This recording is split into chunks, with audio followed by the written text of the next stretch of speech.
नमस्कार, मैं आपके साथ विभा उपाध्याय। अमेरिकी राष्ट्रपति डोनाल्ड ट्रंप ने मंगलवार को एक महत्वपूर्ण कार्यकारी आदेश पर हस्ताक्षर कर दिया। इस आदेश में क्या कहा गया है उसे बताएं और इसकी क्यों इस वक्त अमेरिकी राष्ट्रपति को जरूरत महसूस हुई, ये बेहद महत्वपूर्ण है। अमेरिकी चुनाव प्रक्रिया में एक बड़े बदलाव की तरफ ये आदेश साफ तौर पर इशारा कर रहा है। इस बदलाव के पीछे डोनाल्ड ट्रंप का सीधे तौर पर यह कहना है कि इसकी बहुत ज़रूरत थी और इसीलिए ये आमूल चूल परिवर्तन आने वाले वक्त में आपको नजर आएगा। ये कदम ऐसे वक्त में उठाया गया जब अमेरिका में चुनावी प्रक्रियाओं को लेकर कई सवाल खड़े हो रहे थे। इस आदेश के तहत मतदाता पंजीकरण के लिए नागरिकता का दस्तावेजी प्रमाण पत्र, जिसमें पासपोर्ट सबसे ज्यादा अनिवार्य होगा, इसे कहा गया है। यह सुनिश्चित किया जाएगा कि सभी मतपत्र चुनाव के दिन एक तक प्राप्त कर लिए जाएं और ट्रंप के मुताबिक इस आदेश का मकसद है चुनाव में पारदर्शिता को लाना, निष्पक्षता को दिखाना और इसे लेकर हमने ये कारगर कदम उठाने शुरू कर दिए हैं। आदेश ये भी कहता है कि अब वोटर संघीय चुनाव में मतदान के लिए नागरिकता के दस्तावेजी प्रमाण पत्र, जिसको कहा जाता है, उसके पंजीकरण को लेकर आपके पास पासपोर्ट होना बेहद जरूरी है। सभी मतपत्रों को चुनाव दिवस तक प्राप्त करना आवश्यक होगा और इस कार्यकारी आदेश के तहत मतपत्रों को चुनाव के दिन तक प्राप्त करना और फिर उसे अनिवार्य कर दिया जाना सबसे खास है। ट्रंप ने यह भी कहा कि कई राज्य इस कानून का पालन नहीं करते और चुनाव के बाद भी मतपत्र स्वीकार किया जाता है, जो अपने आप में बेहद गलत है। इसके साथ ही विदेशी नागरिकों को चुनाव में वोट देने या फिर योगदान करने से रोकने वाले कानूनों को सख्ती से लागू किया जाएगा। डोनाल्ड ट्रंप यही नहीं रुके। डोनाल्ड ट्रंप ने यह भी कहा कि मतदान प्रणाली में कागजी मतपत्रों का उपयोग बेहद अनिवार्य होगा ताकि मतदाता अपने वोट की पुष्टि कर पाए और धोखाधड़ी से बचा जा सके। इस व्यापक आदेश के तहत संघीय मतदाता पंजीकरण फॉर्म में संशोधन किया गया है, जिसमें अब संघीय चुनाव में मतदान के लिए पात्रता, जो एलिजिबिलिटी होती है, उस पात्रता के लिए नागरिकता का प्रमाण अनिवार्य किया गया है। इसके अलावा यह आदेश राज्यों को चुनाव के दिन के बाद प्राप्त होने वाले मेल इन पत्र जो होते हैं, उन मतपत्रों को स्वीकार करने से भी रोकता है, भले ही उनकी पोस्ट मार्क तारीख जो है चुनाव के दिन या उसके पहले की ही क्यों ना हो।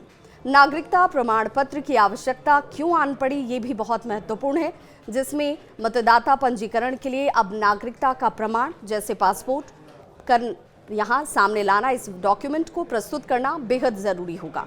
मेल इन बैलेट की समय सीमा, इसका निर्धारण भी कर दिया गया है। चुनाव दिवस के बाद प्राप्त होने वाले जितने भी मेल इन बैलेट होंगे उसे स्वीकार नहीं किया जाएगा, चाहे वो चुनाव दिवस से पहले भेजे गए हों या फिर न भेजे गए हों। राज्यों के साथ सहयोग के आदेश भी इसमें शामिल हैं।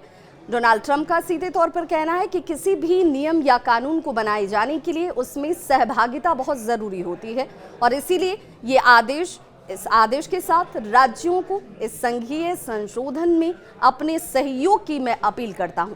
संघीय जितनी भी एजेंसी हैं उनके साथ सहयोग करने, मतदाताओं की सूची को साझा करने और चुनाव से संबंधित जितने भी अपराध होते हैं उस अपराध में जांच में सहयोग करने का आग्रह भी इसमें शामिल है। नियम न मानने पर वित्तीय कटौती भी की जाएगी, यानी कि इसका आर्थिक दंड भी आपको उठाना पड़ सकता है। यदि राज्य इन नए नियमों का पालन नहीं करते हैं तो उनको दिए जाने वाले जितने भी संघीय वित्तीय मदद है उसमें कटौती कर दी जाएगी। यानी आपको इस नियम को पालन करना है, पूर्णतः पालन करना है, और अगर आप ऐसा नहीं करते हैं तो जो वित्तीय मदद आपको मिलती है वो उसमें कटौती आपको देखने को मिलेगी। आदेश के पीछे का तर्क क्या है वो भी समझना बहुत जरूरी है, क्योंकि राष्ट्रपति डोनाल्ड ट्रंप ने लंबे समय से चुनावी अनियमितताओं और धोखाधड़ी के बारे में अपनी सोच के साथ ये चिंता जाहिर कर दी थी कि इसमें बदलाव बहुत जरूरी है। विशेष रूप से मेल इन वोटिंग के संदर्भ में उनकी चिंता बार बार जाहिर होती रही है। हालांकि इन दावों का समर्थन करने वाले इसे कहते हैं कि भाई इसके लूपहोल्स भी हैं, इसमें कई खामियां भी हैं और इसका खामियाजा भी उठाना पड़ सकता है। ये आदेश रिपब्लिकन समर्थित सेफगार्ड अमेरिकन वोटर एलिजिबिलिटी, जिसे SAV के नाम से भी जाना जाता है, इस एक्ट के उद्देश्यों के अनुरूप है, जो कि मतदाता को पात्रता की सख्त जांच की वकालत करता है। यानी कि आप जो वोटर ID कार्ड दिखाते हैं उसकी वकालत ये करता है, वो प्रमाण पत्र आपके लिए पास होना अनिवार्य है। ये कार्यकारी आदेश तुरंत कानूनी तौर पर स्वीकार कर लिया जाएगा। इसके लिए कई चुनौतियां भी इसके सामने आएंगी, ये मानकर चला जा रहा है, क्योंकि चुनाव नियम ये कहते हैं कि जो निर्धारित करने का अधिकार है वो मुख्य रूप से कांग्रेस और राज्य के पास है, न कि राष्ट्रपति के पास। यानी कि डोनाल्ड ट्रंप ने जिस आदेश को जारी किया है उस आदेश के सामने अभी चुनौतियां भी कई तरह की आने वाली हैं। डेमोक्रेट्स और सिविल सोसाइटी के लोग ये मानते हैं कि इस आदेश के बाद गैरकानूनी जिसे करार दिया जा रहा है उसके बाद अदालत में चुनौती देने की योजना उनकी तरफ से बनाई गई है, क्योंकि इसमें कई ऐसे लोग हैं जो गरीब तबके से आते हैं, वो वंचित रह जाएंगे। अगर उनके पास पासपोर्ट नहीं है तो वो वोट डाल नहीं पाएंगे।